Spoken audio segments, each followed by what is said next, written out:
Olá, sou o professor Ed Wilson e sejam bem-vindos ao segundo vídeo da série sobre Fundamentos do Assembly com Raspberry Pi. O primeiro vídeo ele ficou longo, nós precisávamos utilizar todo aquele tempo, mas esse já vai ser mais curtinho, já que vocês já estão conhecendo um pouquinho sobre a linguagem Assembly. Lembrando que nós estamos utilizando esses dois livros, e nessa série de vídeos eu não estou muito preocupado com alguns detalhes, por exemplo, sobre conversões de base, conversão de hexa para decimal, para binário. Eu entendo que à medida em que isso for necessário, vocês vão revisar, vocês vão se lembrar, ou talvez até aprender a fazer essas conversões. E o objetivo nesse conjunto de vídeo, nessas séries de vídeo aula, é a apresentação da linguagem Assembly, tirar um pouquinho essa neura, né, que alguns dizem que é muito complicado, muito difícil. Vocês vão ver que é relativamente simples. É claro, dá um pouquinho mais de trabalho porque a gente escreve mais, né? Mas essa é uma coisa muito gostosa, muito legal da linguagem Assembly. Lembrando que nós fazemos chamadas ao sistema, né? As system calls, né? Nós usamos a chamada 1 para a saída, para a finalização do programa. Nós usamos a chamada número 4 para escrever em tela do vídeo, passar vocês aprenderem isso aí. E hoje nós vamos utilizar a chamada 3, que é a chamada de leitura. Observem aqui que a chamada 3, que é read, né? Ela lê de um descritor de arquivos, né? Como assim descritor de arquivos? E a 4 ela escreve para um descritor de arquivos, né? No Unix, a ideia é que tudo seja arquivo, né? Então, por exemplo, existe um arquivo especial de dispositivo associado ao teclado. Existe um arquivo especial de dispositivo associado ao monitor. Existe um arquivo especial de dispositivo associado à impressora. Então, quando eu quero imprimir algo, eu escrevo no arquivo associado à impressora. Quando eu quero escrever algo na tela, eu escrevo nesse arquivo associado ao monitor. Quando eu quero ler via teclado, eu leio desse arquivo especial associado ao teclado. Essa que é a ideia, né? Então, percebam que o conceito, na verdade, é muito simples, né? Muito simples. E para fazer a leitura via teclado? Simples, né? Então, para fazer a leitura, olha só, de uma sequência de string, né, de uma sequência de caracteres ou string, numa linguagem de programação utilizamos uma função para isso, um método para isso. Aqui não, nós vamos utilizar as chamadas à função. E observe que nós utilizamos 4 registradores, exatamente os mesmos 4 que utilizamos para a escrita. O que muda, na verdade, são os valores carregados nesses registradores. Então, no R0, nós usamos o 0 para indicar que é a leitura do teclado. O R1 para indicar o endereço do buffer ou da memória que vai receber o conteúdo lido. O R2 para dizer quantos caracteres, até quantos caracteres serão lidos. E o R7 para fazer a chamada do syscall, que no caso é o valor 3. Né? Então, observem que são os mesmos registradores aqui da leitura, né? Quando a gente faz a leitura. Então, muito bem, vamos ver como que isso funciona. Vamos criar aqui o nosso programa 4 para fazer essa leitura. Iniciamos sempre, né, com o global. Né? No global, nós indicamos onde que começa o código, vou chamar ele de start. Né? E, finalmente, o start, é aqui que começa. Né? Então, nós já sabemos quais são os registradores. Nós precisamos do R0, né? Então, move R0, né? Esse R0 para indicar que é teclado é o valor 0.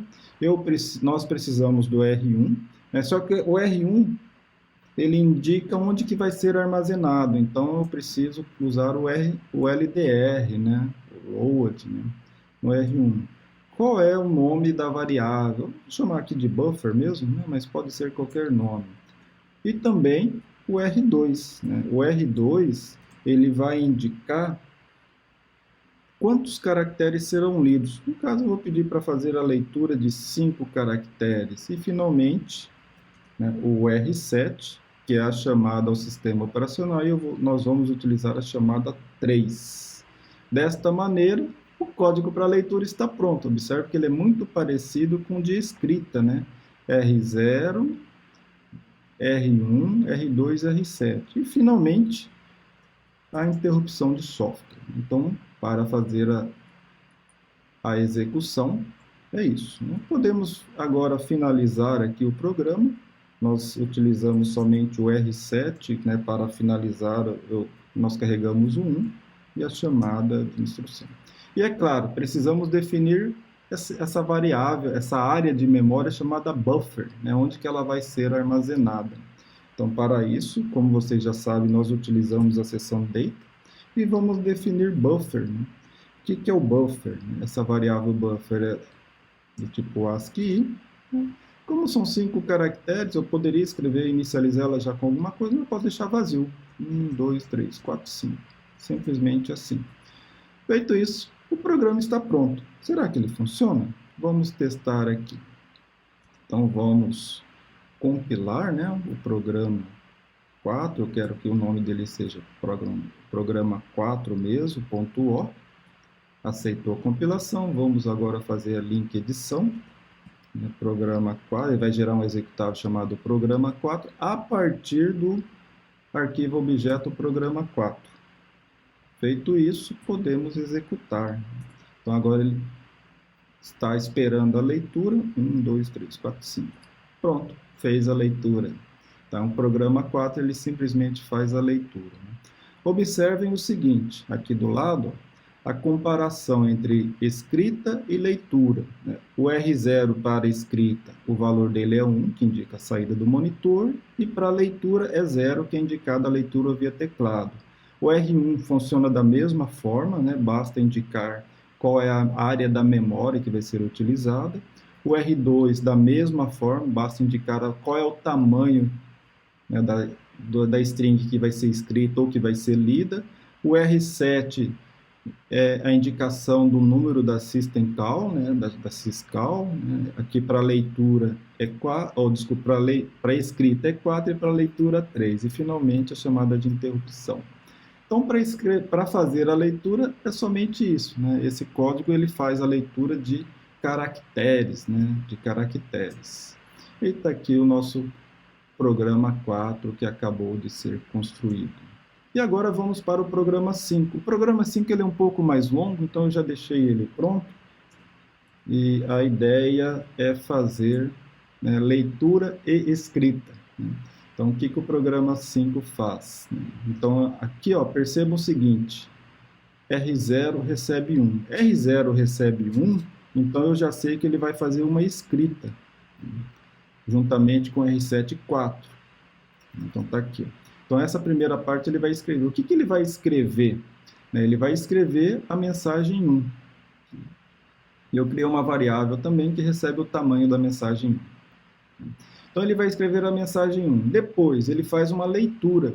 Essa leitura vai ser feita na variável buffer. Então, percebam que só mudou aqui. Né? O R0 agora ele passou a ser 0, né, para fazer a leitura.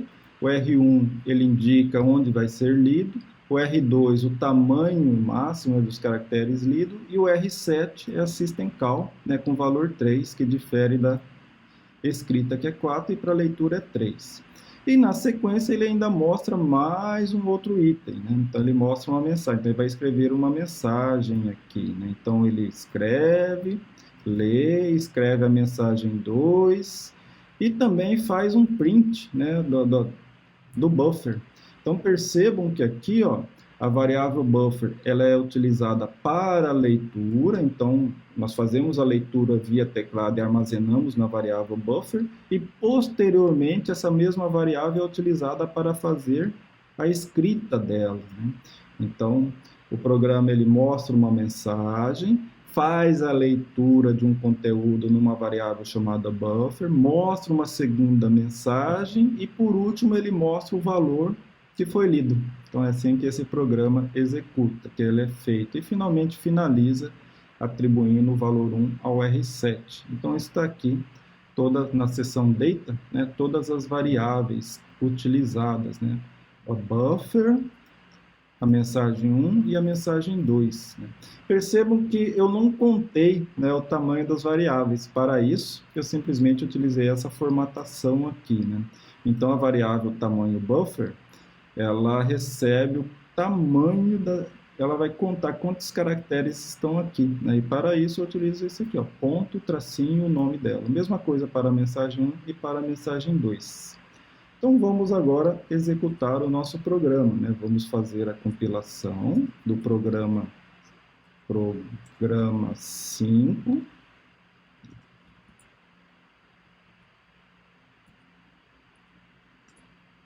Opa, faltou aqui o S. Pronto. Vamos agora fazer a link edição do programa 5. E, finalmente, fazer a execução dele, programa 5. Digite uma string, né? Vou digitar aqui ASDFG. Então, ele está falando, ó, aqui é a primeira string que foi mostrada, né? Na sequência, ele faz a leitura e, finalmente, ele mostra a mensagem, né?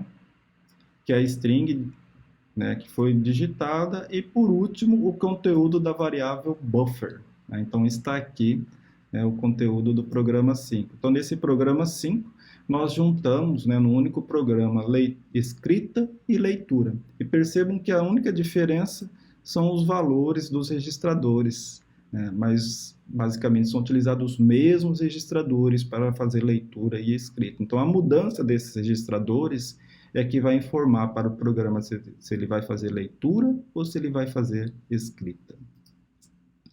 E agora, para vocês pensarem, né? Como eu disse no início, ele faz a leitura de string, de caracteres, né? Então, para vocês resolverem, considera um programa que lê uma string, por exemplo, uma string com números, né? 1, 2, 3, 4, 5, que foi digitada pelo usuário. Como que vocês fazem, como que pode ser feita a conversão do tipo string para um tipo numérico? Como que nós podemos fazer a conversão usando Assembly agora, de um tipo string para um tipo inteiro? Então, esse é o desafio para vocês resolverem.